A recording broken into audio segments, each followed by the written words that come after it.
ลมเนาะสร้างเนาะลมขนาดพี่น้องเอ้ยระวังแน่เนาะใส่อลูซิ่งก็ได้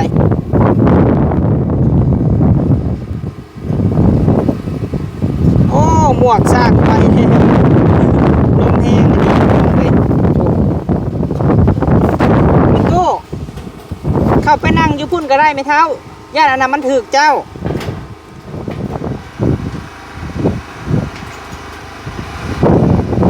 แล้วก็มีที่ซูมให้เบิ่งเท้าเนาะโดยมื้อนี้ลูกสั่งฟ้าไม้เสื้อล่ามาให้15แผ่นสั่งเพิ่นว่าบ่พอ15แผ่นแล้วก็สั่งสีไม้ไม่เท่าเอ้ยสีที่ว่าเพิ่นย้อมประตูหน้าต่างโดยตั้งว่าแม่เฮาว่าให้เอาเป็นสีไม้เลยเนาะมันจะงามย่านเฮาบ่มาหาบ่แม่เฒ่าเดี๋ยวเรียนมาหาเลย บ่เห็นมือ2มือก็ตกใจบ่มือก็ตกใจ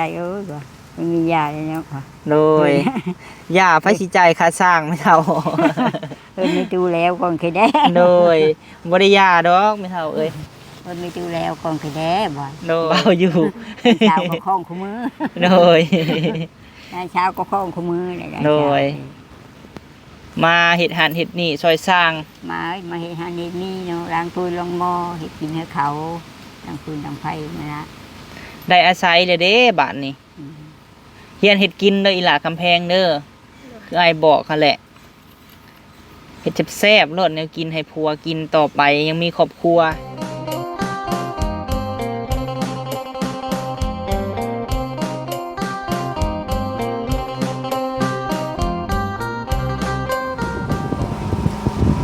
กราบทักทายสบายดีพ่อแม่พี่น้องสบายดีป้าลุงFCสุขุสุคนได้พี่น้องเด้อเนาะพบพ่อกับเบาพามีอีกแล้วพี่น้องเอ้ยพบพ่อมามื้อนี้เนาะทั้งสร้างเพิ่นกำลังใส่ขอบข้างพี่น้องเฮือนซ่านไม่ตู้คำเบิ่งนี่กำลังขึ้นไว้เนาะโดยเอาพี่น้องเอ้ยมาอัปเดตเฮือนซ่านไม่ตู้คำคือเก่าพอดีทางสร้างพี่น้องเอ้ยเพิ่นโทรหาบ่าวพามีมื้อเช้านี้เนาะเพิ่นให้บ่าวพามีสั่งฟางไม้เสื้อล่าอีก15แผ่นเนาะพี่น้องเนาะบ่แม่น15ตับได้15แผ่นเพราะว่ายังบ่พอแอมเบิ่งนั่นพี่น้องเอ้ยข้างนี้เพิ่นกำลังเริ่มใส่ขอบข้างนี้เนาะแล้วเพิ่นแอมแล้วพี่น้องเอ้ยหาแกแอมฟ้าเสื้อล่าได้ข้างนึงเนาะเฮือนมีตู้ค้ำพี่น้องเอ้ยสร้าง2คนพี่น้องเนาะเที่ยวขึ้นเที่ยวลงอยู่เริ่มคืบหน้าไปเรื่อยๆเด้อพี่น้องเอ้ยฝากให้กำลังใจบ่พอมีแน่พี่น้องเอ้ยช่วงนี้ก็บ่มีทางไปพี่น้องเอ้ยก็มาเบิ่งเวียกเฮาคือเก่าเนาะนี่ข้างนี้ก็ได้ใส่ขอบข้างเลยพี่น้องเอ้ยป้าน้องผู้วงก็ขึ้นสูงแท้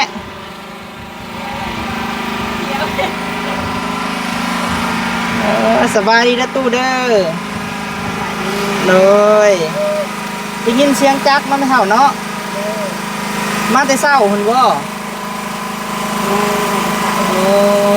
ยังได้งามยังบ่สร้างเห็ดเรือนน่ะงามอยู่เลยน้องเลยสบายดีเด้อน้องสาวเลยสร้างคนอยู่เทิงคนได้พี่น้องคนใส่ขอบข้างเนาะอันนี้ใส่สีหน้าโธ่อันนี้ผู้ซอยสร้างบ่นี่ฮะจับยังไงซอยสร้างนี่ฮะจับมันได้แผ่นเซล่าจับแผ่นเซล่าเลยพวกมาพี่น้องล่ะครับแพงลมเนาะแม่โธ่ถือว่ามาพี่ก็อาศัยได้อยู่ได้เนาะจับหันจับนี่ซอยพี่น้องเอ้ย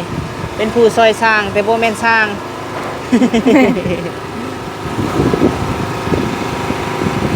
ตอนนี้เพิ่นกำลังใส่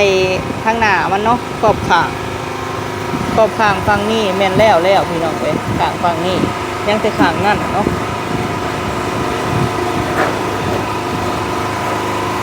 ใส่เพื่อนละตีมาแล้วบอกมานี่ฮะ ยัง ยังบ่ได้มา โดย เออมาถ่ายให้พี่ให้น้องเบิ่งคือเก่าเนาะล่ะเนาะ โดย เพื่ออัปเดตความคืบหน้าพี่น้องเลยเพราะว่าไอ้สั่งฟ้าไม้เสื้อล่ามาสั่งวัน ทั้งแดดทั้งลม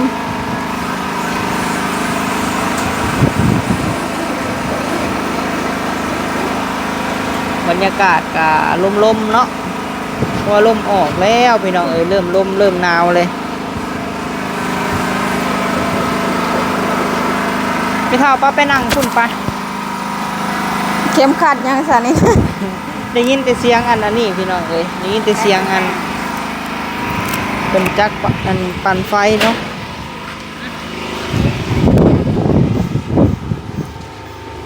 หลายทานพี่น้องเอ้ยอย่าเผาเบื่อปะพอมีเด้อเนาะ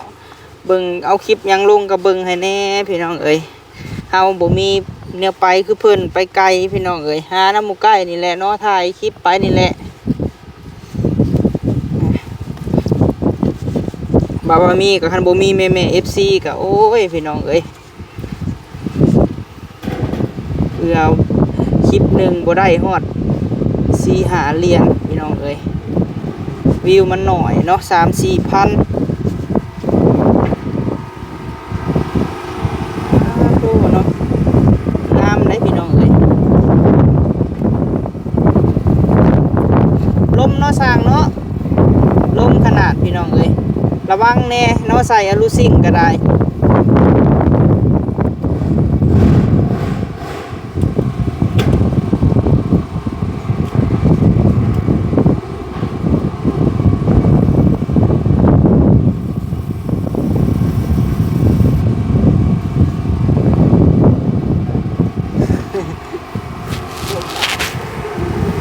คอยได้เนาะเป็นใส่อันนี้นะพี่น้องเอ้ย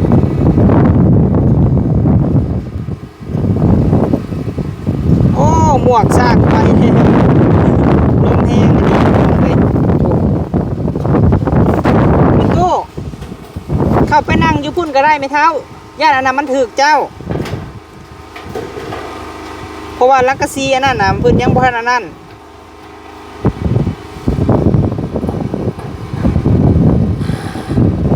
ทางนี้ยังบ่แล้วได้อพี่น้องเด้อเนาะยังอันไหนอยู่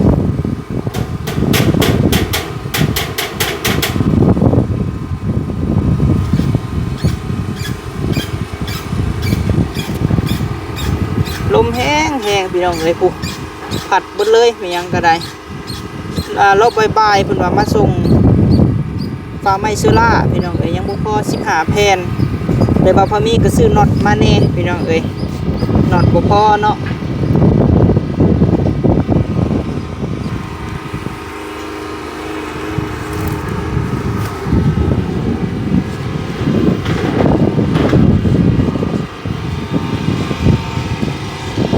เริ่มคนออกมาอยู่หลายเลยพี่น้องเอ้ย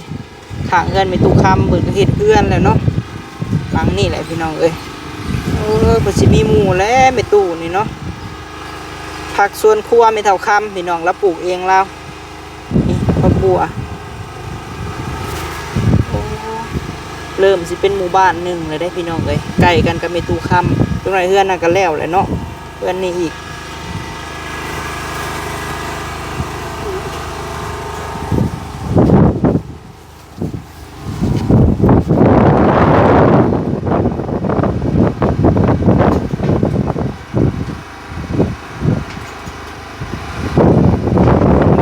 ซูมให้เบิ่ง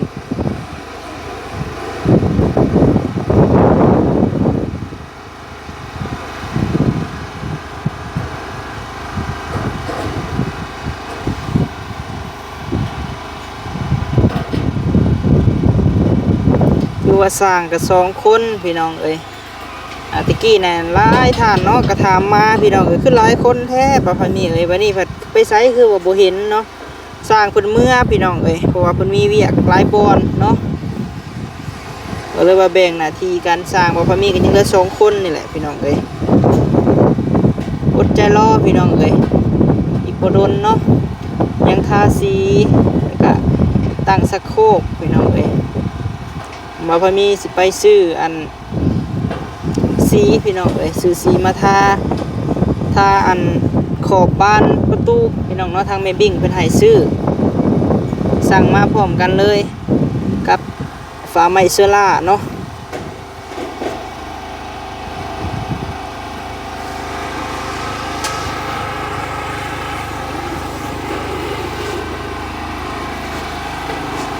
เดี๋ยวสิไปถ่ายสักโคกให้แม่บิ่งเบิ่งก่อน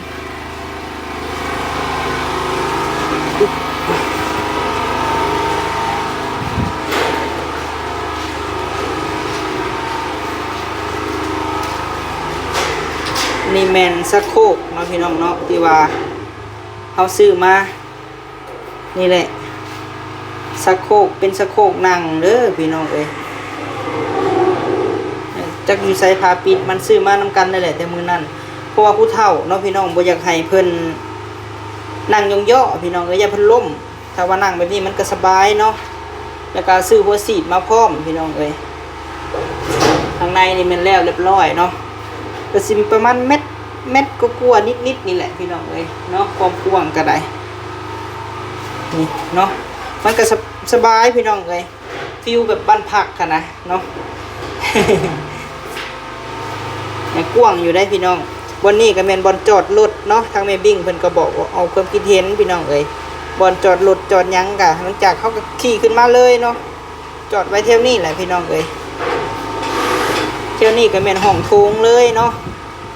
เข้าไปในก็แม่นเฮือนซานหลายท่านก็อยากเบิ่งว่ามันแล้วพี่น้องเอ้ยก็จะรอ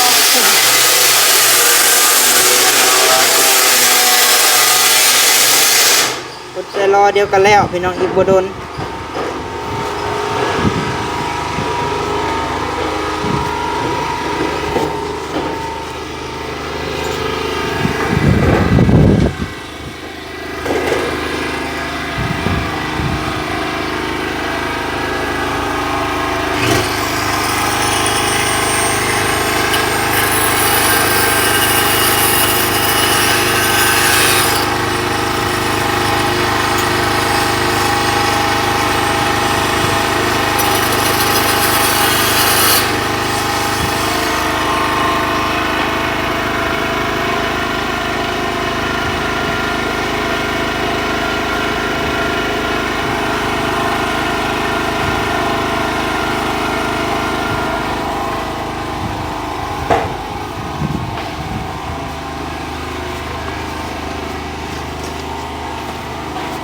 มื้ออื่นก็เตรียมเครื่องของพี่น้องเนาะเฮ็ดโรงทานแล้วพี่น้องเอ้ยมื้ออื่นเนาะอยู่วัดป่านี่แหละพี่น้องเอ้ยใกล้กับเพื่อนไม่เฒ่าคำเฮ็ดโรงทานมื้อฮื้อพี่น้องเนาะเตรียมไปแจกโรงทานนำกันเอาบุญนำกันเด้อพี่น้องเอ้ยอันไหนก็ไม่เท่าโอ้มาเลยฮะเสียหญ้าเดินเฮือนไม่บิ่งกับพวกเพชรโอ้โดยเลยฟ้าลมหนาวเนาะไม่เท่ามีเสือกันหนาวหรือเปล่าเจ้าค่ะฮะมีหรือเปล่าเสือกันหนาวมีเลย มีไหมมีจังเจ้าชื่อคือเต็มปีกายนี่นะ โอ้ยังอยู่เนาะโดยเพื่อนกะน้ำมือก็เริ่มคืบหน้าไปเรื่อยๆเนาะไม่เท่าเนาะโดยวันนี้ลูกสั่งฟ้าไม้เสื้อล่ามาให้15 แผ่นสั่งเพิ่นว่าบ่พอ15 แผ่นแล้วก็สั่งสีไม้ไม่เท่าเอ้ยสีที่ว่าเพิ่นย้อมประตูหน้าต่างโดยต่างว่าแม่เฮาว่าให้เอาเป็นสีไม้เลยเนาะมันจะงามเพราะว่าคันเฮาบ่ทาแหละเพิ่งไปแล้วมันสีอันนั้นมันสิล้าวไม่เท่าเอ้ยโดยมาคู่มือเนาะไม่เท่ากันเนาะมาคู่มือ มาเช้านี่เห็ดยังแน่แล้วมาเช้านี่โคตรพักโคตรโดยที่ใครแล้วก็ไปหาที่เล็บหญ้าในมื้อนั้นโอ้ยังมันใหญ่ให้โดยที่มีแผลมันแมนปรุงเล่นไปนำแก้เมื่อระบบพื้นนะไม่ทับมือดิทำบ้านเดียวเมื่อออกเมื่อนี่สิเอาเงินให้พ่อเฒ่าคูณค่าน้ำมันรถเพิ่นเขาแก่นะว่านนี่ เป็นในใดให้รถเป็นไปจอดแล้วบ่ อันใดก็ จอดแล้วบ่ แม่น ที่เพิ่นไปจอดอยู่นะแต่ก้าวเพิ่นเอาขี้มาพี่ละว่ามันจอดน้ำช้างปีแล้วก็ โอ้ มีก็คือเจ้าข้อมันได้ก็ โดยอันนั้นไม่เท่าเอ้ยไฟอันนี้มันจอดบ่ได้ดอกอันนี้ฮะ ยายบ่ แม่นเพราะว่ามันแห้งบ่ถึงตัวจอดน่ะ แม่นช้างมันเนาะ โดย แม่นบ่เงิน ว้าลมมีลีเนาะไม่เท่าเนาะ ลูกนี่มื้อนี้ล่ะ บ่แม่นทางผึ่งบ่ไม่เท่านะบ่แม่นทางผึ่งบ่ เยอะ ปุ๊บอันนี้เห็น ไม่เท่าเพิ่นเห็นตามเห็น เจ้าอย่าไปใกล้เด้อไม่เท่าบอนเพิ่นอันนั้นเด้อ นะ บอนเพิ่นเฮ็ดเฮือนนะยันสังกะสีตกใส่เด้ออยู่ในเอาเพิ่นว่าลมก็ได้ ดูคุณจะเข้ม โดยนั่นแหละมื้อนี้ครอบข้างคือสิแล้วไม่เท่าเอ้ยฟ้าโซล่ามารอบบ่ายแล้วเพิ่นสิใส่ฟ้าโซล่าโดยแล้วเพิ่นก็สิติดกะโหลบัดนี้ค่ะติดกะโหลบ่หรือว่าเพิ่นสิเข้าบ้านนี่ก็ยังว่ากันเนาะโดยอันว่าแล้วเฮือนนี่ก็สิบ่ได้เที่ยวเนาะไม่เท่าเนาะเที่ยวก็สิบ่ดุปานใดเนาะว่าเฮามานอนอยู่พี่ประจำแม่นบ่โดยข้าวน้ำซ้ำปลาเขาก็เฮ็ดกินอยู่พี่เนาะ แม่ จูดทานครับจูดบ่ได้ดอกไม่เท่าไอ้แถวนี้นะ ไม่ได้ดอกแถวนี้ โดยจังได๋สิขอเผาน้ำเพิ่นแถวนี้เนาะไม่เท่าเนาะ พอแถวนี้ก็มันไม่มีขี้เลย บ่มีขี้เลื่อยเนาะ ไม่มีขี้เลย โดย เอามูมาอยู่เลยเผาได้ยามังควันยามังวาว แถวนี้หันเป็นดินจัดสรรบ่ได้เที่ยวไกลบ้านนี้ก็ได้สองแม่ลูกอยู่เฮือนบ่สองแม่ลูกค่ะ แม่จงเลย โอ้เฮ็ดหยังอยู่เฮือนเบิ่งทานบ่แม่ตุ ทานนั่นแล้วบอกเป็นชีนพื้นเด้อ สินพื้นถ่า ชีนพื้นตา โดย น้อยพื้นเล็กเงินห้อนไว้ เพิ่นก็เฮ็ดเป็นอยู่บ่แม่เฒ่า แม่ไอ้ทางมันเลยชื่อเฮ็ดผู้เดียวได้มีเพื่อคือได้ อ มันใหญ่ก็ยากพี่ต้องพึ่งผู้เดียว แอนนาน่ะบ่ อืม คือความหมายนี่ต้องแม่ต้องบอกก่อนเนาะแม่เฒ่าเนาะ ต้องเอ็นหางคือก่อน โดย เอ็ดผู้เดียวดอกเอาเฮ็ดที่นำมาเนาะ ต้องว่าแม่เฒ่าพาเฮ็ดนะพี่น้องซี่นำแนะนำเนาะแม่เฒ่าเนาะ เด้อ แล้วจังเพิ่นจังเฮ็ดพี่น้องเอ้ยคือเฮ็ดอยู่เฮ็ดกินก็ค่ะแม่เฒ่าพาเฮ็ดก็คือเฮ็ดนะความหมายเฮ็ดเมื่อแล้วก็ต้องได้เฮ็ดอยู่เฮ็ดกินหักปรุงบ่เป็นเนาะแม่เฒ่าเนาะ ดูกินปรุงไม่ เอ เป็น อ วันนี้สิพี่อยู่นั่นคือสิเป็นไปหาลูกไม้ได้เฮ็ดปุคุณครูไร บ่เอาเฮ็ดปวกมียังเกิดอยู่เนาะซะเนาะ เกิดอยู่ไร โอ้แกงบ่แม่เฒ่า จำกินนี่นะมือก็ไม่เท่าแกง เป็นตาตีนเพื่อก็ปะไว้หั่นแหละแต่ว่า โดย แกงก็มีแกงเนาะมือก็แกงได้คืน เห็นอยู่ในคลิปบ่จะมั่ม อืม โดย เฮ็ดโปะน้ำบ่ แม่น แม่น่ะเพิ่นหาได้ไว้ โอ้ไฟนี่เพิ่นเดินมาเลยเนาะแม่เฒ่าเนาะ เด้อ เล่นในฮอดอันหน้าดินของแม่บิ่งเลยเนาะคือสิบ่ดนดอกเพิ่นก็คือสิลงไฟแม่เฒ่าเอ้ย อันดักหาก็มาฮอดแล้วดิ แม่นรักษาเฮือนเจ้าก็มาฮอดเลยเนาะ มาฮอดแล้วดิดัก ลูกว่าคือสิบ่หึงดอกพี่น้องเพิ่นจะแล่นไฟประมาณเดือน12นี่แหละเนาะ คือสิมีหึงเยอะ โดย ตอนนี้เราก็ใส่จักรปั่นไฟพี่น้องเอ้ยถือว่าประหยัดน้ำมันอยู่เนาะสร้างก็บ่ได้ค่อยติดเนาะแม่เฒ่าเนาะ ไม่ค่อยคิด ซื้อแต่หึงเลย200,000น้ำมันยังอยู่พี่น้องเอ้ย น้ำก็เปิดจะ เปิดไว้บ่ เปิดทีเดียวมื้อนี้มีน้ำมา เออเปิดเธอเดียวใส่แท่งไว้ให้มันกุมลายมือเนาะแม่ตู้เนาะ เปิดกระแทงจะเปิดเปิดเชทางหันบานนี่ โดย พอดีเม็ด จังใดก็ฝากเป็นกำลังใจให้แม่ตู้ค่ำเนาะแม่ตู้ค่ำแห่งย่านครับบ่มาหาบ่แม่เฒ่า เดี๋ยวเรียนมาหาเลย บ่เห็นมือ2มือก็ตกใจบ่ จังมือก็ตกใจว่ามันมียาเลยเนาะค่ะ โดยย่าพระสิจ่ายค่าสร้างแม่เฒ่า ไม่ดูแล้วก่อนเคยได้ โดย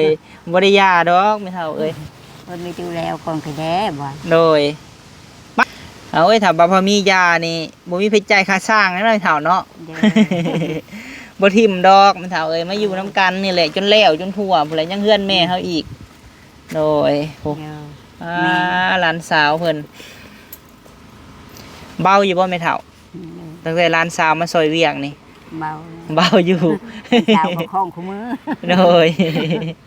เช้าก็คล้องคู่มือเลย โดย มาเฮ็ดหันเฮ็ดนี่ซอยสร้าง มาเห็นหานี่เนาะล้างถ้วยล้างหม้อเห็ดกินให้เขาล้างปืนล้างไฟนั่นละ ได้อาศัยเลยเด้บ้านนี้เฮียนเฮ็ดกินเด้ออีหล่าคำแพงเด้อคืออ้ายบอกคั่นแหละเฮ็ดแซ่บๆโลดแนวกินให้ผัวกินต่อไปยังมีครอบครัวเห็นบ่อันนี้ก็เฮียนเฮ็ดกับเบ้าแน่แม่เฒ่าเอ้ย แม่ ตะกี้เฮามากะเฮ็ดกินให้สร้างเนาะตะกี้สร้างหลายคน เด้อ วันนี้ก็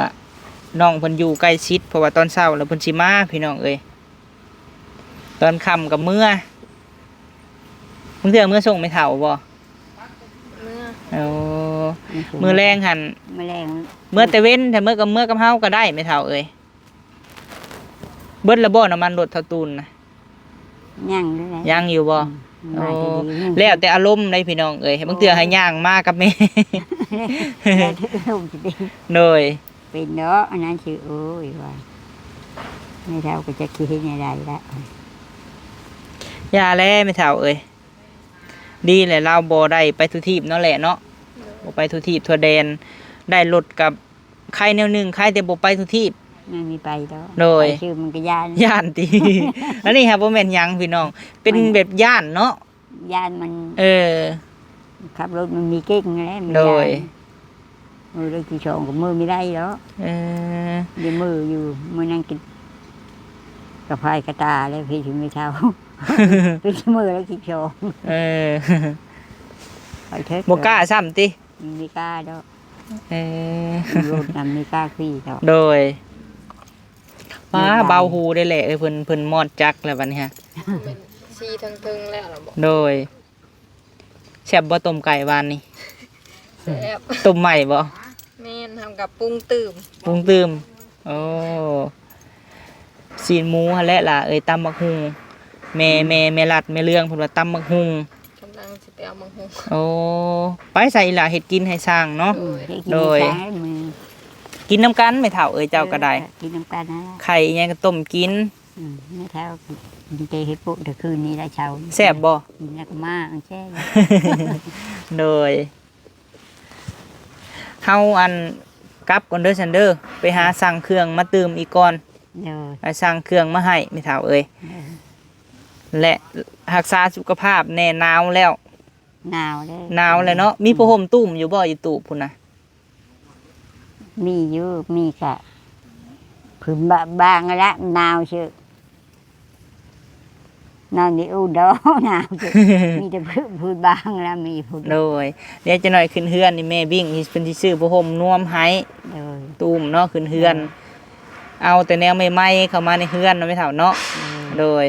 อีกบ่ดนดอกไม่ตู้เอ้ยใกล้แล้วแหละใกล้สิได้อยู่เฮือนงามแล้วแหละ เดี๋ยว โดยเฮากลับก่อนไม่เท่าเอ้ย โดยสบายดีได้อไม่ตู้เด้อ สบายดี โดยไปพี่น้องเอ้ยโธ่ มือพร้อมมาแล้วเป็นมือเด็กเล่นกับมือเขา โดยเมื่อพร้อมกันก็ได้จักหน่อยจักเมื่อเนาะ จะน้อยจะ เราก็มาเบิ่งสร้างพี่น้องเอ้ย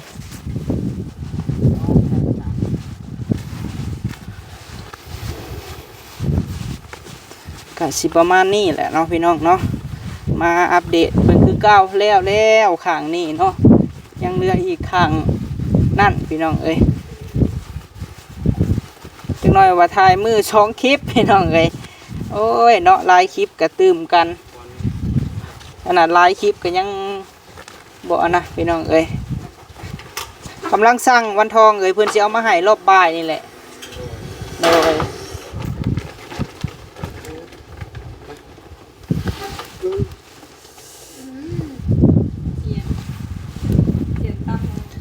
ไปกลับก่อนเด้อผู้วงเด้อ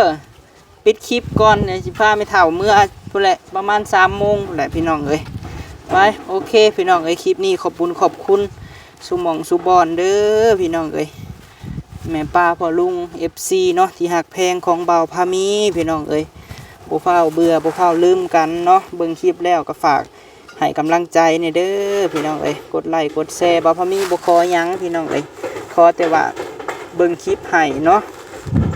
ยอดวิวก็ตกแห้งพี่น้องเอ้ยบ่ฮอดหมื่นมีแต่ 4-5,000เนาะพี่น้องเนาะหลายมื้อแล้วแหละเพราะว่าก็แม่นอยู่เพราะว่ามันบ่เป็นกระแสพี่น้องเอ้ยแต่จักสิว่าแนวใดเนาะเฮาก็ซอยด้วยใจพี่น้องเอ้ยเป็นกระแสหรือบ่เป็นก็บ่ว่ากันแต่บ่พอมีก็ไปไกลบ่ได้พี่น้องเอ้ยต้องเป็นหยังช่วงนี้ก็ได้ตะกี้ยังว่าไปทางอื่นไปตู้ก็เดี๋ยวก็เป็นไข้เป็นหนาวเนาะพี่น้องเนาะเฮาก็ต้องอยู่เรือนอยู่ซ่านนั่นแหละอยู่นำกันครอบครัวไปไกลปานเฮางบประมาณเฮาพี่น้องเอ้ยบ่มีหมู่อีกเนาะไปขอบคุญขอบคุณสุหมองสุบอนพี่น้องเอ้ยทุกกำลังแห่งใจมอบให้ทางบ่าวพามีเนาะลมว้อยๆคือเก่าพี่น้องเอ้ยไปสำหรับคลิปนี้กล่าวคำว่าสบายดีเด้อพี่น้องเด้อ